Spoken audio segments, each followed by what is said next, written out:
Good afternoon, everybody. Good evening. Thank you for joining us here on the Ravori Sports podcast, Baltimore Sports. Thank you. Like and subscribe to all of our social media content here as well. So we appreciate all of you for watching. Now we're over at 200 at all of our platforms. So we appreciate all the efforts as well. Those of you in Winchester, if you know Winchester, Genesis Notary Services. Thank all of you out there. I get bookings all the time. I get people wanting to speak to us all the time and help us with their notary needs. So we appreciate that. Harris Legal Shield. If you need legal help, definitely, I implore all of you. Legal Shield is a great value, something like that. Definitely go to Harris Legal Shield, our Facebook page, and go ahead and get help with that. And also to Instant Reaction MLB Draft is coming in July. So definitely check that out as well. I told y'all weren't ready. I told you. So here he is. I wasn't ready for that slow jam we had coming in. I saw you.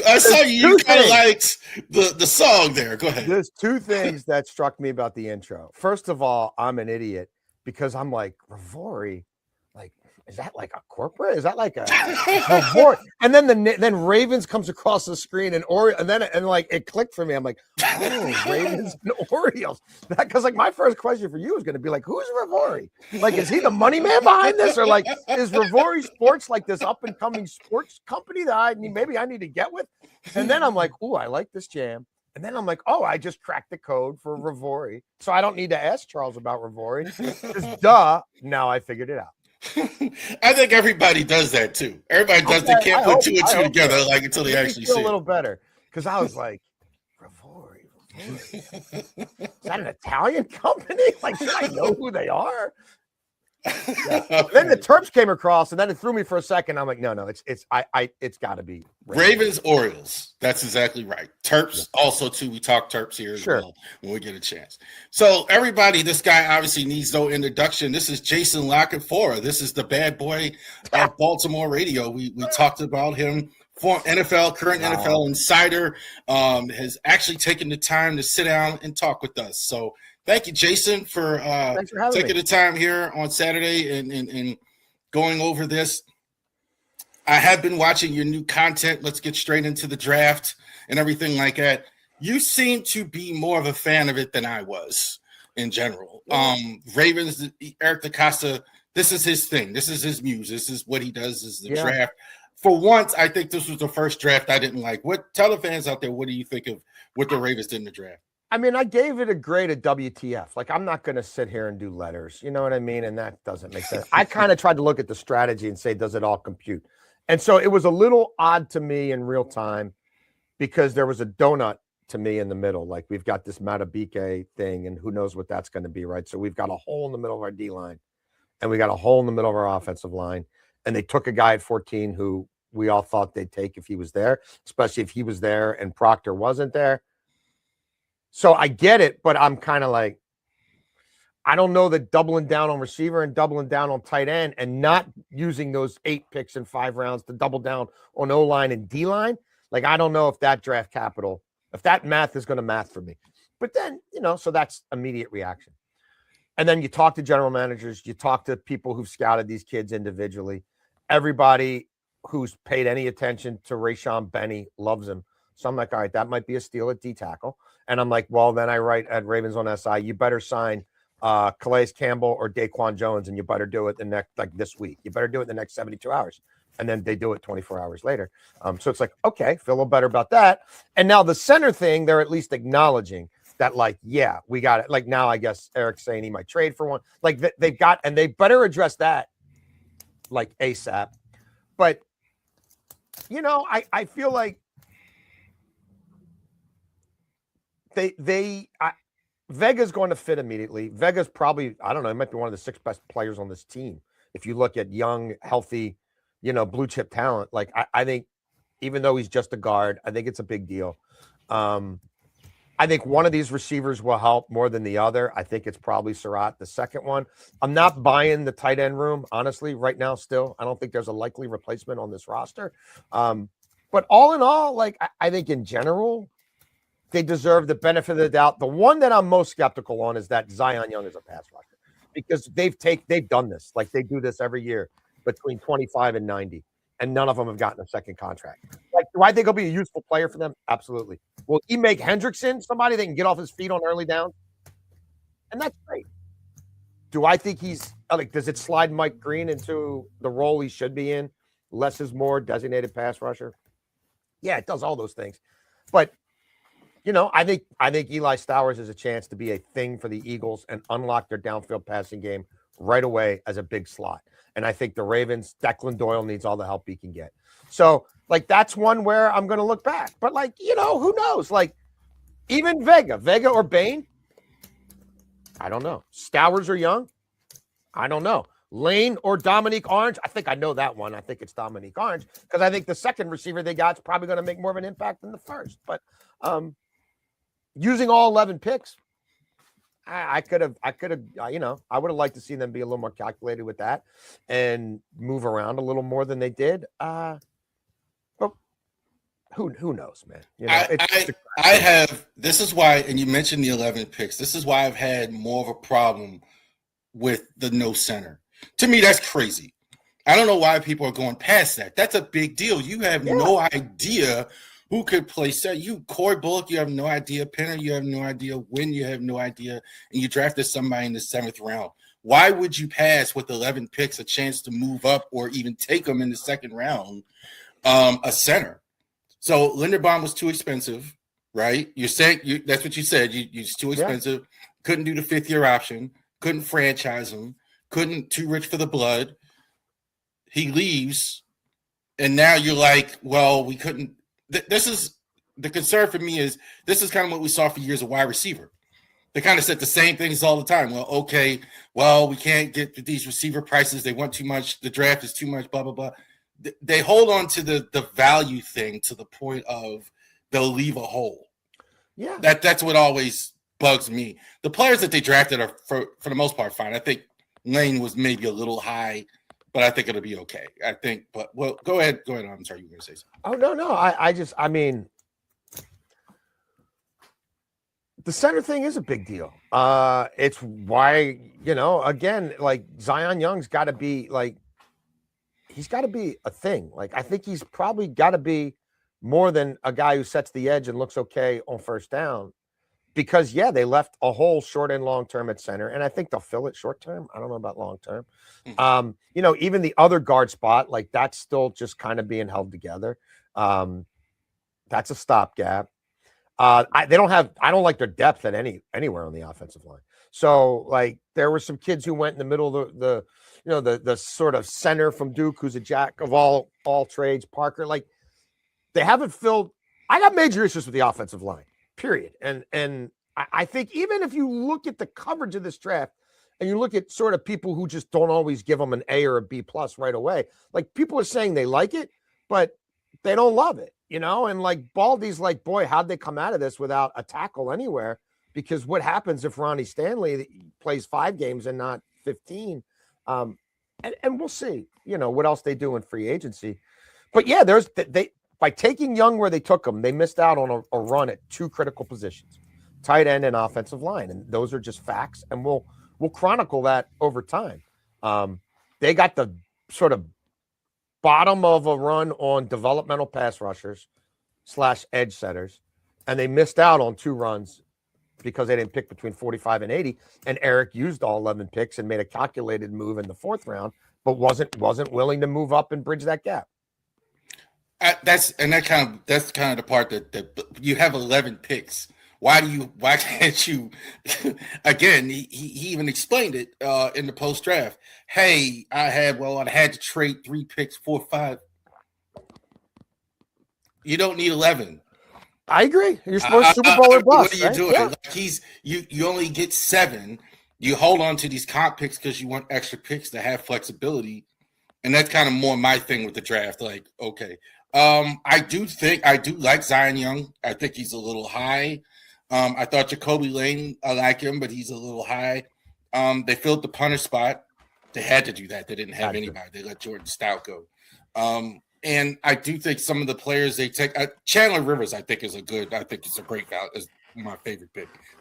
He's kind of what you're seeing in the league now: speed, undersized but tough, right? Kind of like Upton, Kobe Bryant, guys like that. They're undersized, but they don't play like it.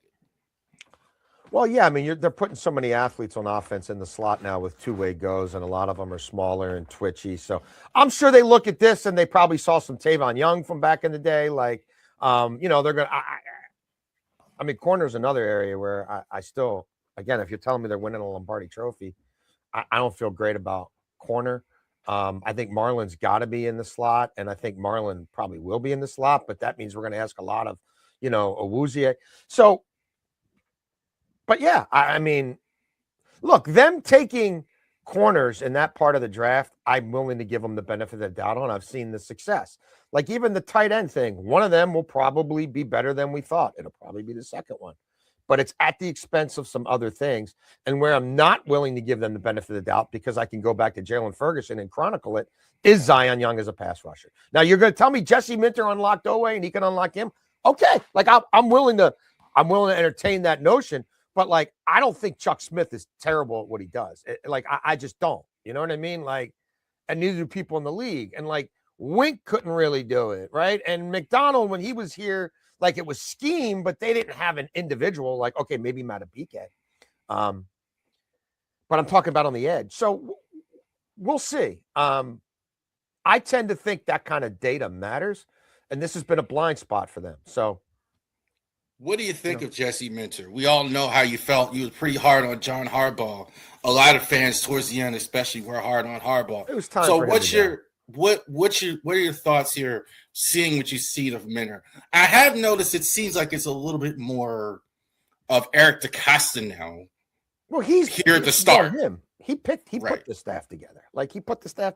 He went from a coach who had a lot of jam to a coach who's coming in, never done anything before. He went from a really experienced staff with guys who were going to be coordinators elsewhere or had been coordinators elsewhere or were going to become head coaches elsewhere or had been head coaches elsewhere, like Pagano and others. And now there's nobody who's ever been an NFL head coach. Like the dean, like the sounding board, it's not Leslie Frazier, who Mike McDonald got. It's Jesse Minter's dad. So I have reservations about the construct of the staff. I have reservations about the offensive coordinator and the offensive staff in particular. But Jesse Minter is going to make this defense will be better. Like, well, first of all, it'd be hard for it not to be. And if Matabike plays at all, it will be. But, like, I think he'll be a hell of a defensive coordinator. And I think he's got the chops to be a head coach. But this staff, to me, in its totality, speaks of a team that I think more traditionally would have a 2 or 3 year plan. And we know that's not the case because they were supposed to win a Super Bowl last year. And Vegas has them odds to win more games than anybody else on the over-unders. And, well, like, yeah, Harbaugh's not here anymore because they felt like he was holding their players back from doing more in the playoffs. So I think it's a bit of an odd coupling, but it all goes on DeCosta. It's just like the Orioles. Like, it's all on Elias. Yeah. Like, this guy's coming in here green. He's never done the job before. There's some holdovers from the former staff. There's some hires he made. In this case, it's a lot of college guys. I think it begs natural questions. The Miami Dolphins and the Baltimore Ravens are the only teams in the NFL that put a coaching staff together that have no one with former head coaching experience on it. And Miami's coaching hires have been garbage forever. But Miami's coach at least was a fairly successful head coach at Boston College. So I don't know that I want to be grouping. And I think Hafley's going to be good. And I love Miami's general manager. But, like, I don't know that that's the terrain I'd want to be in, trying to win a Super Bowl with a rookie head coach. And I've also got a staff that skews inexperienced / college / cheap. But that's what they did. I think all coaches are not going to do that. When you have that, some guys are having, like, it's easy for John Harbaugh, just use him for example, to hire a veteran head coach when he's been there for 18, 16, 15 years. There's no threat to him. A guy like a Jesse Minter, not saying he's insecure or anything like that, but he doesn't necessarily, he has to be seen as the head coach. So I think that's intentional, hiring a younger, the youngest OC I can ever think of. 29 years old. Just turned 30, the same age as the quarterback. So I do think that was intentional as well. But I do think they think he's somewhat like Harbaugh. I think that's what they think they have. I think Jesse Minter has a really good chance to grow into being a really successful head coach. I think they've set themselves up. I think that learning curve is a little steeper than it necessarily needed to be, given the construct of the staff. But we'll see. But I mean, I get everything about why they were only going to hire him. So, like, I get it. Nothing they did surprised me in the least. I was talking about it in November. But that doesn't mean that it didn't have to be that extreme. And it doesn't mean that they couldn't have massaged it a little more than they did. It also doesn't mean it's going to work year one, but I hear you. This is not your normal. This job opens up once every 15 years. You know what I mean? Where are the Ravens in the North? And things like that. Came in second, field goal. We all know the story. Tyler Loop hits the field goal. They win the North. But they didn't. They go home. Cincinnati did some things in the offseason. The Steelers are still around. They made a coaching change. It's for me, I'm having a harder time kind of deciphering where these teams are this offseason because of the last offseason as well. So, except for the Browns, obviously, which is, that's still a mess. But what do you think of the North and where the Ravens are right now? Are they still – I think they've dropped out of the elite for me, at least right now. Well, I think there's a lot of questions that some need to be answered by the front office and some are going to have to be answered by the coaching staff. And we won't know the answers to some of the ones of the coaching staff until October or November, because it's a brand new thing. And it's a lot of guys doing things they haven't done before and doing it in a place they haven't done it before and with people they haven't done it with. So I think Cincinnati closed the gap considerably. And there's everybody I talk to in the league believes that. Dexter Lawrence that's a big deal. I mean, that's when he brings it, and he brings it more often than not. I think the narrative about him in New York and taking stuff off. I mean, that's been such a horrible franchise for so long. Like, hey, I got news for you. Trey Hendrickson didn't want to play a lot of football for the Cincinnati Bengals the last couple of years and found all kinds of reasons not to play for the Cincinnati Bengals, right? And and then he goes to Baltimore and nobody's saying that, oh, well, that's crazy. So, like, I think Dexter Lawrence is a game changer. I think Dexter Lawrence, all of a sudden, some of their young edge players are going to be better. Everybody I talk to likes their draft. We know what they can do offensively. They've developed what's an above average offensive line. If Burrow stays healthy, they're going to hang 35 on a lot of people. And I think the defense now should be able to hold you to 27 or 28. And if they do that, that maths for them. So I think, Cincinnati and Baltimore are clustered in one. And then the two teams that don't have quarterbacks, I can't really take seriously. Pittsburgh will probably mess around and win between 8 and 10 games because it's just what they do. But they don't have playoff. I'm assuming Aaron Rodgers will be there. I don't know what Aaron this is that he's doing, but I'm assuming that Aaron Rodgers is going to be their guy in 20. That's kind of how I look at the Steelers, unless and even if he's not, lot of them seem to believe that Will Howard is a good player. Well, I think they keep him alive. I don't know why. Make him a player, but I mean, look, whether it's Aaron Rodgers or if Aaron Rodgers says I'm done and they trade for Jacoby Brissett, who I think is better than Aaron Rodgers, like that's they're going to get. It's going to be a get me over quarterback one way or the other because the kid they just drafted is going to need time to develop, and Howard's not ready either. So, yeah, if you factor in that level of quarterbacking, again, I think, and the defense stays relatively healthy, like they're not going to be terrible, but they're not going to be a team that you think could win a playoff game, let alone multiple playoff games in a way that I think you'd have to look at a healthy Joe Burrow in January in the playoffs with a better defense is saying he's got a chance. And then obviously the Browns that's just an endless reboot. And they want to, force this Watson thing. And so they're just not a serious organization. I like their draft. I think they've got some smart people in that building, but the owner matters more than anything else. And that owner is way too involved. One more thing, Ravens, before we go to somewhere else here. Max Crosby situation.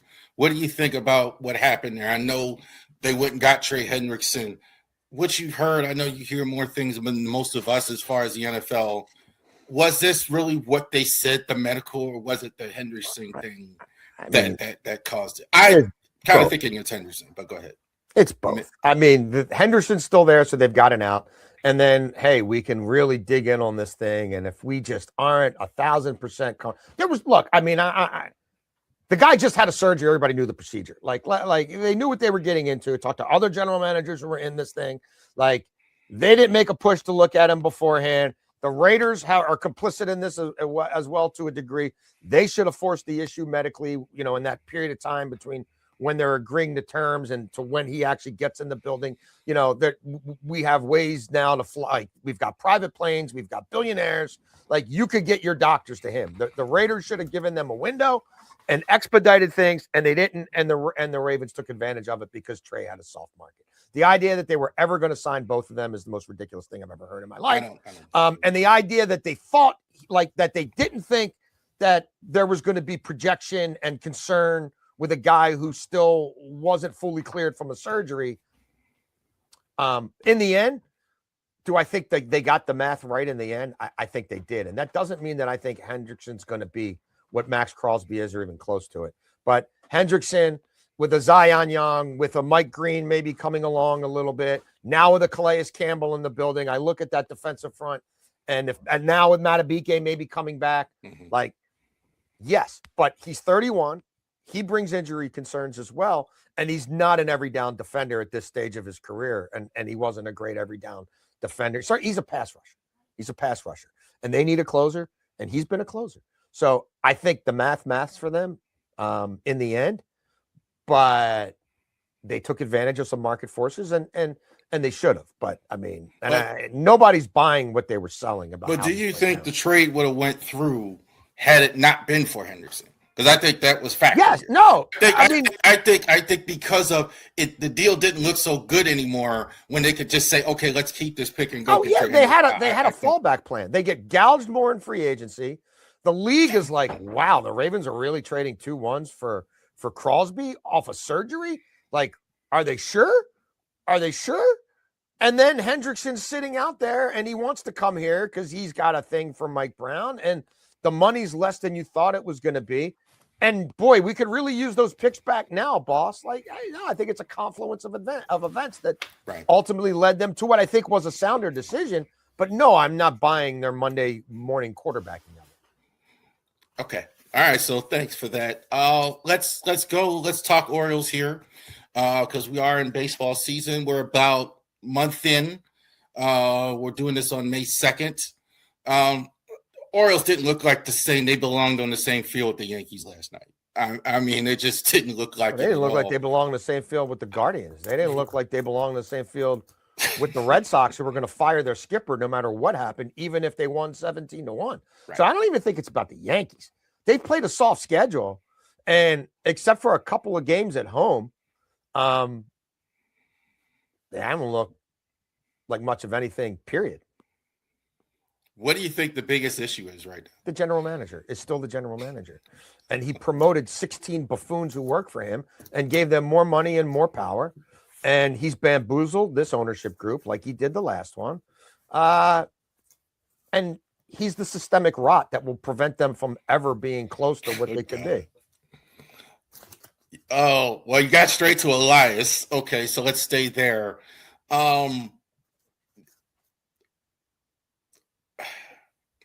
Elias, I've had my questions about Elias myself because he's very political. I don't know if you've ever interviewed him. I've talked to him, texted him. Oh, yeah.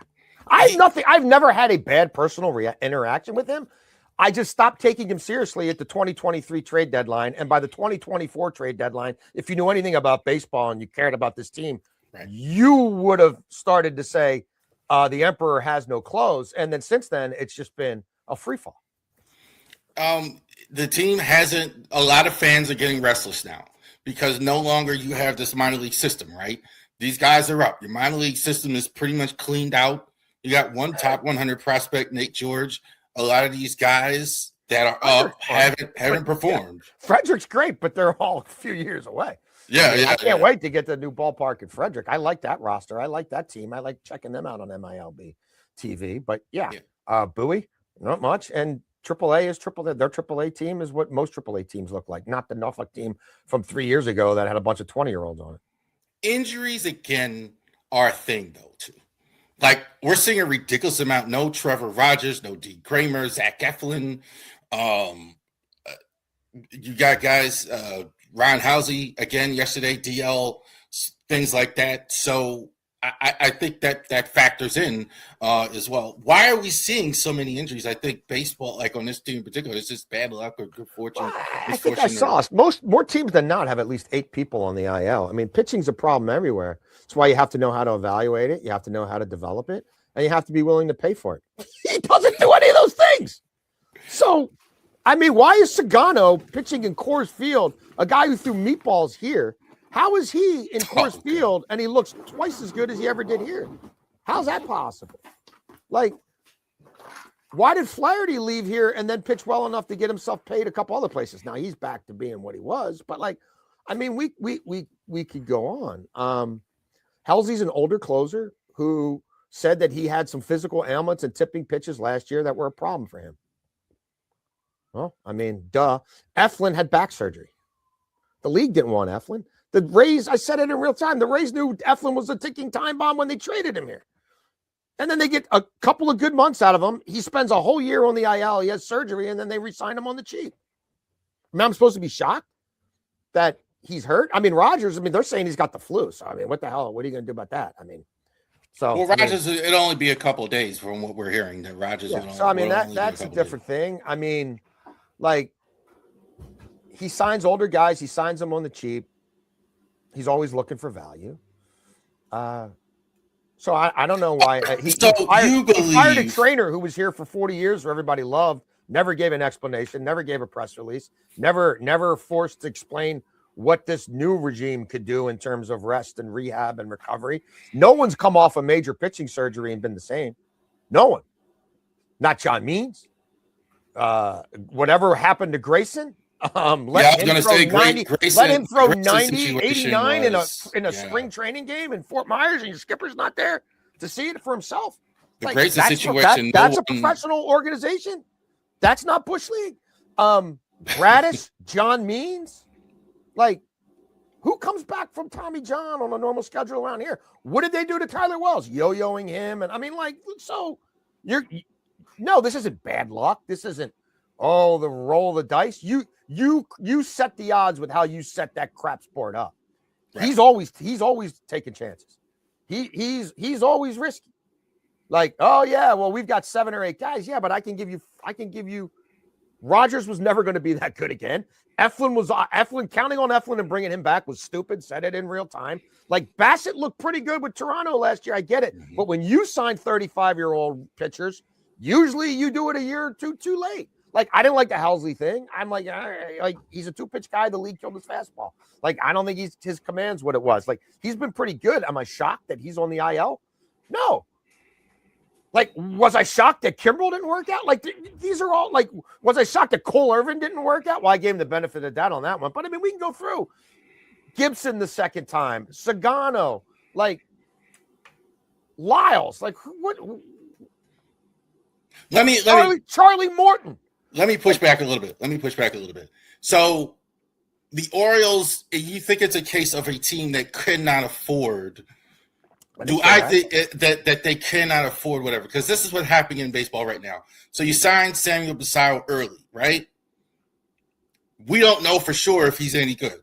If you wait to sign Samuel Basallo till he's an all-star and all that, then he signs with Scott Boras and then you can't sign him. Same with Shane Bass's contract. So that's kind of a thing a little bit that's going on. Are you convinced that they have the money that the Yankees have, or et cetera? I mean, take the Yankees out of it. I mean, do they, like, Cleveland signed Ramirez? Like, do they, I mean, like, I'm almost remember Christian Yelich getting a deal in Milwaukee. Like, I'm not still saying the Yankees. And no, this guy bought the Magna Carta for $20 million. He sold a ski chalet in Aspen for $20 million. Like, I think he's got it. I think he's got a general manager who convinces him it's better in your pocket. Let them upgrade the stadium for us. Let me run this like a business boss, and you'll be fine. You'll be happy. We'll be in the mix, And when you're in the mix, if the baseball gods smile on us, they do. And if they don't, they don't. Like, I mean, I don't think you got to be a genius to look at what they do, and why they do it. So like the Basayo thing's great, but like that should have happened with Gunnar Henderson. There should have been more of an effort with Gunnar Henderson. And if you're telling me, oh, we're going to sell the team. Well, if you have Gunnar Henderson signed to a below market value contract, you're going to tell me that doesn't help Angelo sell the team. Like that's not an asset that you now can say we've got for 10 years at this fixed price point versus we got him arbitration eligible for 4 more years and then he's gone. Well, like Angelo's, he didn't have the money to do anything. He wasn't interested in. He couldn't have done a Gunnar deal like what Connor Griffin just got. No, I think he could have. I don't think general manager wasn't pushing for it. He wasn't interested in spending it either. Angelo's wasn't either at all.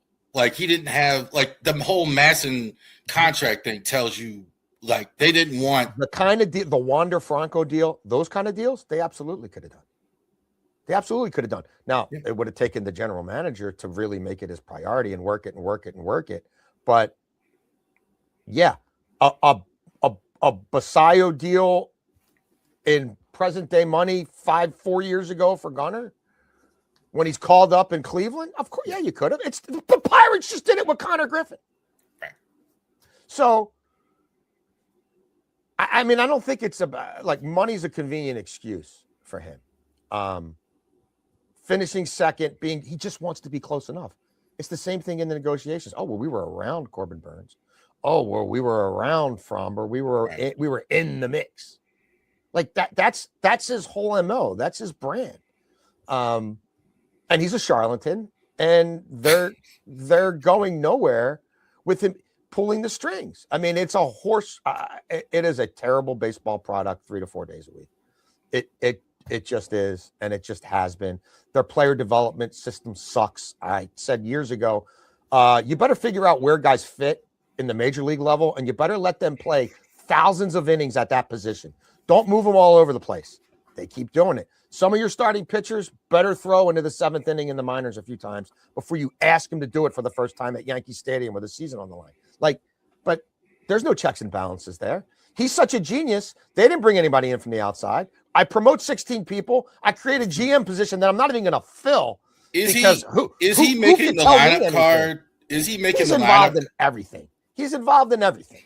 Like everything is on his resume and record. He picked a guy who came out and meekly deferred to him about anything baseball related at the press conference.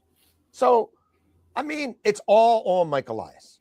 Period. Well, point blank. End of discussion. Why is half this coaching staff that couldn't do anything on the hitting side or the pitching side still being employed? Mike Elias. Craig Abernathy flat out said he doesn't pick the roster. He said that in spring. He actually said it out loud. He's doing whatever Mike wants him to do. He was picked because, unlike Joe Girardi or unlike Buck Showalter, he's going to do whatever Mike Elias wants to do. It's job requirement number one. Right. He's not. Yeah, they weren't going to. Buck Britton was a guy too. I was surprised that they didn't look more into. I think you kind of would have had the same issue there because he's been a manager a long time in the minors with a lot of these same guys. He understands them very well. One more thing as far as that goes. Orioles, where do you think they finish this year? I mean, I picked them for 82 wins. Now that the injuries have started, I think they're going to struggle to be a 500 ball club. They're going to have to really mash the ball when the weather turns. And I think they'll be a good hitting team, but there's still too much swing and miss for me. And the pressure's already there. Like these guys haven't performed under pressure. And like Pete Alonso could do a lot of things, but Pete Alonso's going to swing and miss. He walks more than a lot of guys have been here before. He looks like he's pressing. Yeah. When I see him, he looks already. Really just pressing. So like, and they're already under the gun. So yeah, the bullpen's better than I thought it was going to be, but now they just lost their closer, who had pitched better than I thought he would. They played a soft schedule to this point. And the general manager is even worse in season than he is in the office. So no, I think the 82 games might end up being that might end up looking a little bullish on it. That you cannot play Major League Baseball without any plus defender. You just it's almost impossible. Defense has been terrible, but it shouldn't surprise anybody. Taylor Ward is They still run Tyler O'Neill. Great at the plate. Taylor Ward, great at the plate. Good average. I see a lot of the old Carney Lansford. Good contact, hitting to all fields. Offense, not as many home runs. But in left field, like I'm surprised he feels like he's never been out there before. It's a tough left field. It's a weird left field. These are the same people who sold you. We got to keep Austin Hayes forever because we need 2 center fielders because of what we did to left field. Now, I know they moved it in a little bit now, but it's not. I mean, he gets twisted in a pretzel. Like, it's tough. And they've got half a center fielder. I like Leote. I was one saying, hey, Leote's going to make this team. And, boy, if they're starting somebody in center field other than Leote, they're selling you the BS they're always selling you because Colton Cowser's not a major league hitter, and he sure as hell is not a center fielder. And he's not nearly plus enough to overcome what you'd have to be living with defensively. I'm on the record before the season started saying Enrique Bradfield would make more sense on this team than Colton Cowser because that's a Gold Glove defender. Now, he's not going to hit either. Yeah, he's not hitting. And he might become a player. Like, look, it was a Frankenstein roster again. And this guy has no clue what he's doing. And he's got no one forcing him to change or adjust or evolve. And so you get what you get, which is going to be if they hit 4 home runs tonight and they do it the next night and the next night, then they might win that series. And even if they do that, they still might not win that series. And they are not it's a terrible baseball product. Like it just isn't major league grade, and it wasn't built to be major league grade. And yeah, they're in trouble. All right. I think the point's been made about the Orioles, Jason. So thank you for that. I appreciate it. Let's talk about you, man. So I described you as the bad boy of radio. I never saw on my feed when somebody was no longer at the fan, the reaction that you got when that happened as well. And sensitive to that, anything you want to say about the fan and what happened there is whatever. The statement I read is like they really didn't say anything to you. That's kind of typical in radio where they kind of did. Yeah, we're going in a different direction. So look, I was hired by Chuck Sapienza. I worked for 5 years with Chuck Sapienza, and I absolutely loved it. It was awesome.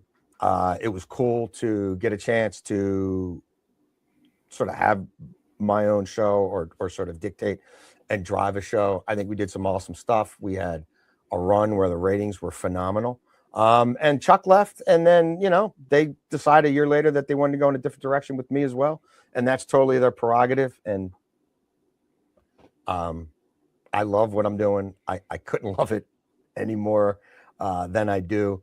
I'm not a real corporate guy. I tend to say what I feel. Not really. And I'm aligned with some people now who are do-it-yourselfers, self-starters, innovators. There's no corporate baloney. The stuff I'm doing with Bigplay, I absolutely love. A couple guys out of Cleveland who actually I started talking to a year ago, close to a year ago, because they were interested in coming into this Baltimore market, and they had a lot of success in Columbus and Cleveland and Pittsburgh, and then they, since those initial conversations, got into Cincinnati.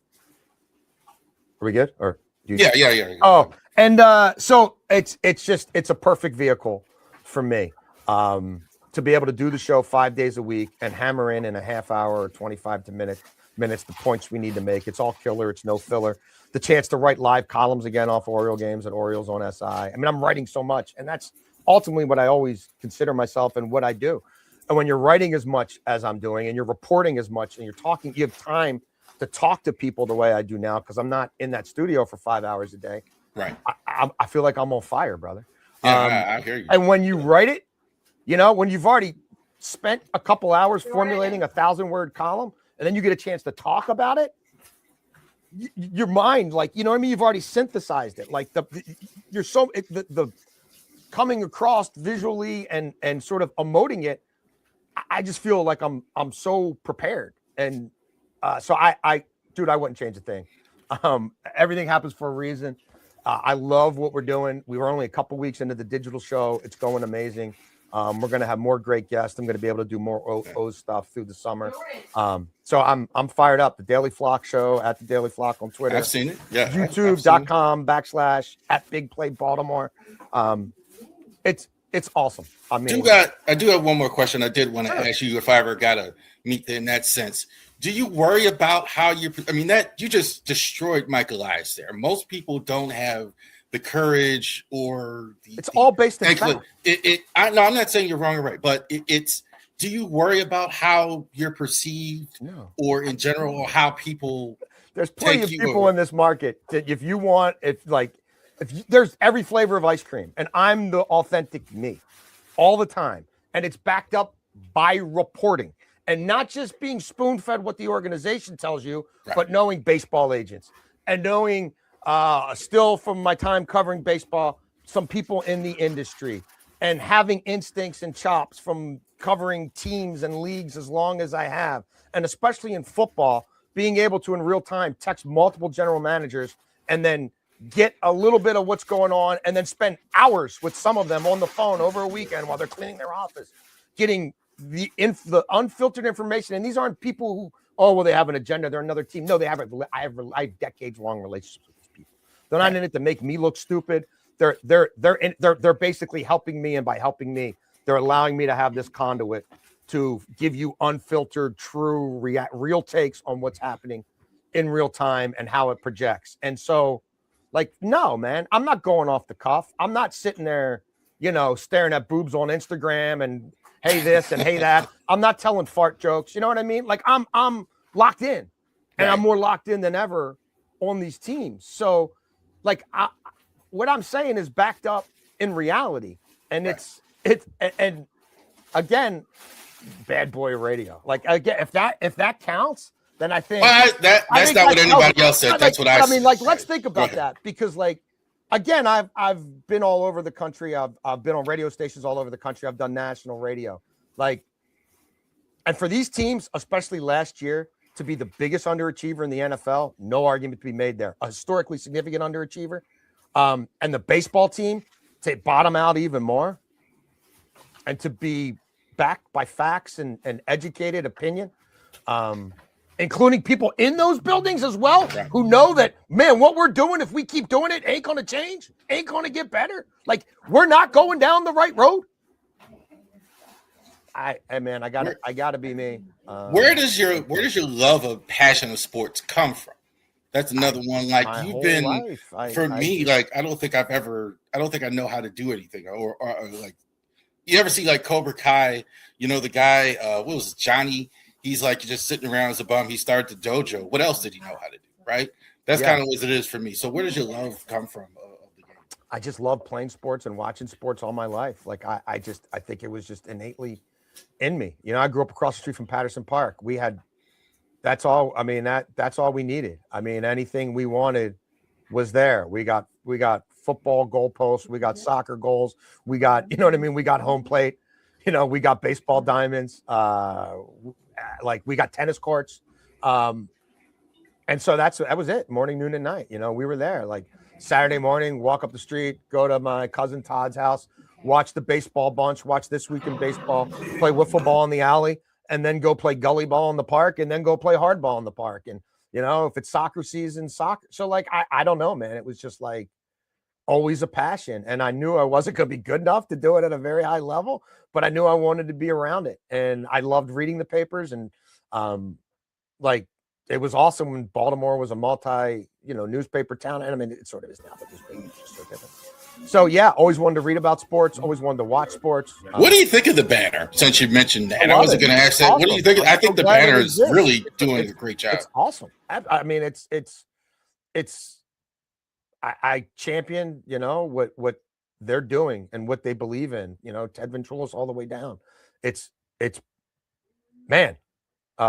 to have success stories and feel good stories in the media these days, and especially local media, and that's one.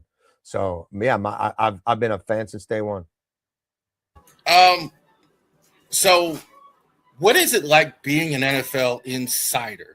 In terms I'm not of that, really that anymore. You know what I mean? I haven't had to the instant constantly flooding Twitter with this transaction and begging an agent to give me this first, or making sure I'm on people's text streams. I haven't lived that life in a while, and I would never go back. And it really, I'm shocked I did it as long as I did it.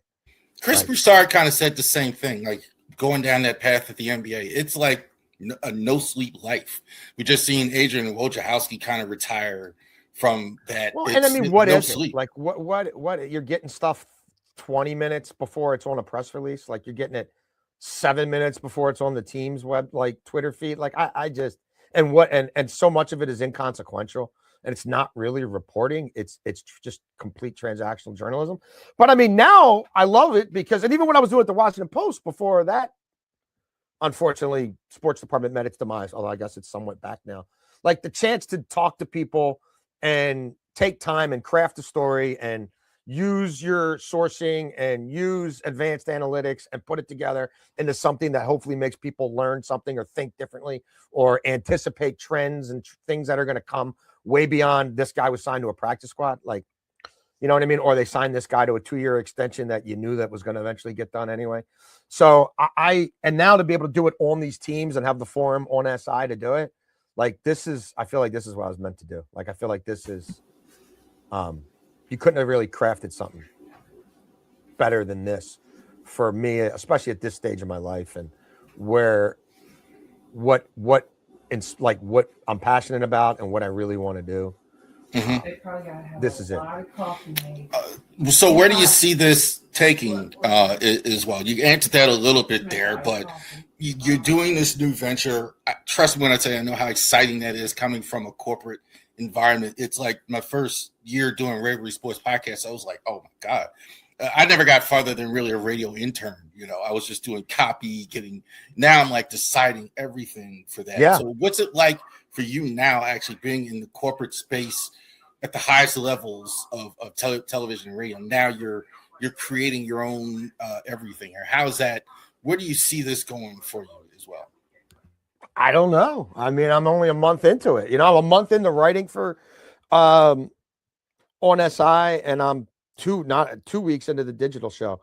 So I mean, I have a lot of ideas, but like, I haven't even had like like on Monday, I've got a big Zoom with Bigplay, you know what I mean? To start looking over numbers and figuring out strategy. So I really don't know, Charles.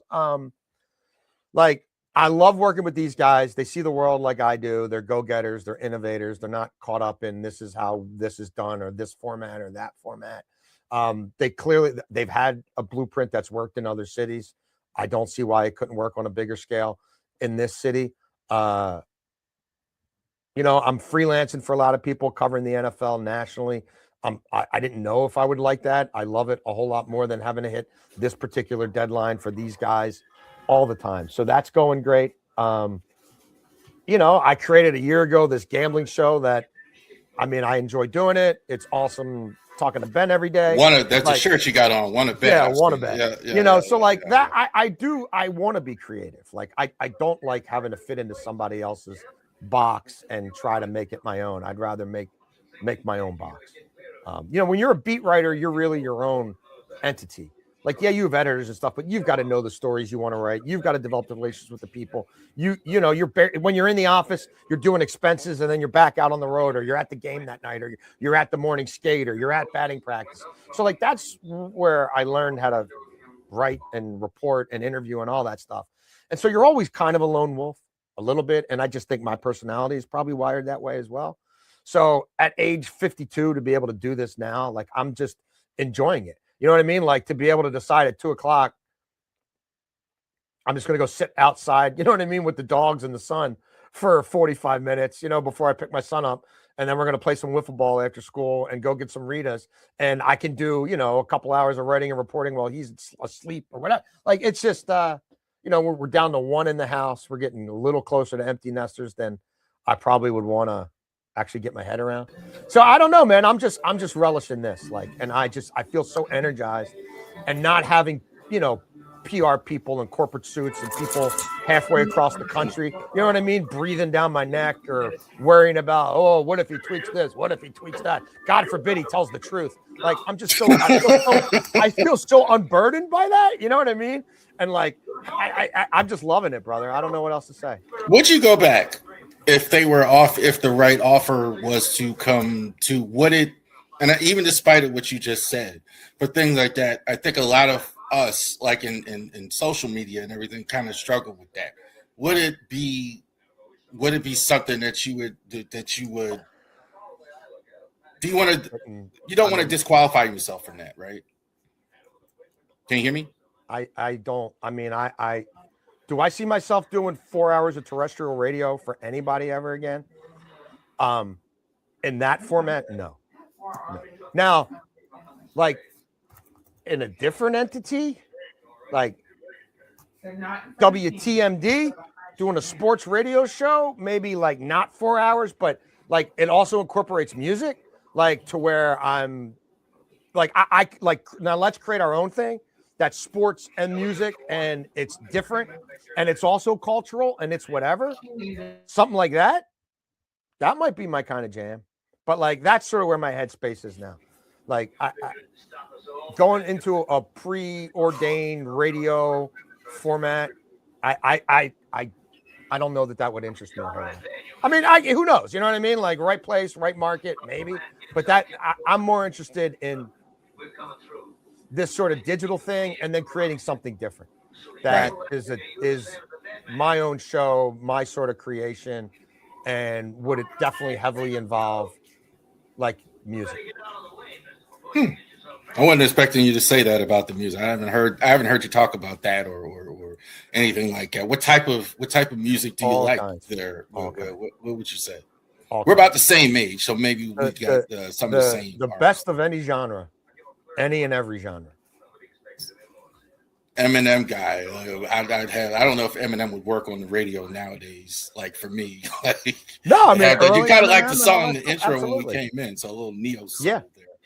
Yeah. No, I mean, everything from Nina Simone to Stevie Wonder to the Misfits to Waylon Jennings to Johnny Cash. That first answer kind of says Nina Simone, yeah, and the Misfits. That's you're like here and there. I mean, Frank Sinatra and Public Enemy. Younger people too also don't have genre. Like they kind of like that's kind of like what old heads do. They're kind of like, okay, this show.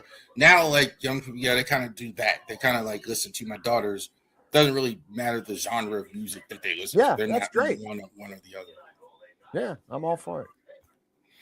Tell the people where again we can find you, Jason. Appreciate it. As far as that, Charles, yes, you could find me writing about the Ravens every day, 7 days a week at Ravens on SI. So it's like si.com/Ravens or /NFL/Ravens and then on SI. Or you just go to Google and put Jason La Canfora Ravens on SI. Do the same thing for the Orioles. We'll be doing more and more Orioles writing as the summer goes on. We just got it. Bigplay rights to that website. So that just came about like within the last couple of weeks, which is also really exciting. You can find all my content on Twitter at Jason La Canfora, the Daily Flock at the Daily Flock Show, 5 days a week, about 30 minutes a day, mostly Ravens, but also some O's. Bordy's going to be on with me Tuesday, breaking down the 4-game series with the Yankees. Will be over there by then. Got some other great guests coming up this week to put a bow on Ravens draft. And just trying to bring you guys perspectives and backgrounds and guests and information and knowledge and advanced analytics that you're not going to find anywhere else in this market. You're just not. So, thank you, sir. The Daily Flock. Thank you, my man. I cracked the code. I cracked the Ravori code. That's my win of the day. Well, I told y'all wasn't ready, and then we told you. So thank you very much, Jason La Canfora, for joining us here in the Ravori Sports Podcast. Like and subscribe, including you, Jason. Make sure you like and subscribe to all of our social media content. Thank you very much, and you guys have a great rest of your day.